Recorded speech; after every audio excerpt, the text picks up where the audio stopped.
আমার সোনারগাঁয়ের বাবা, গড়গাঁওয়ের বাবা, একটা গ্রাম না, পায়ে হাত দিয়ে বলে যায়, যদি মা বাপ বেঁচে থেকে আজকে যাই মার পায়ে দেরা মাপ চাইবেন, বাবার পায়ে দেরা মাপ চাইবেন। বাপ মা যদি বেঁচে না থাকে আগামীকাল গিয়ে বাপ মার কবরটাতে জিয়ারত করবেন। আল্লাহ, বাপ মারে যে খেদমত করার কথা ছিল সেই খেদমত করতে পারি নাই, খাইছি একলা একলা হোটেলে বাহিরে, কিন্তু মা বাপরে কোনোদিন শখ কইরা দামি একটা ভালো খাবারও দেই নাই, ফলও দেই নাই, ট্রিটমেন্টও করি নাই। অবহেলা কইরা কইরা মা কে আর কিছু কইব? এরকম অবহেলা কইরা কইরা মার মূল্যবান সময়ে মার পাশে ছিলাম না।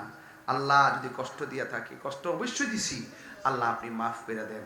চোখের পানি ফালায় ফালায় বলবেন রব্বির হামহুমা কামা,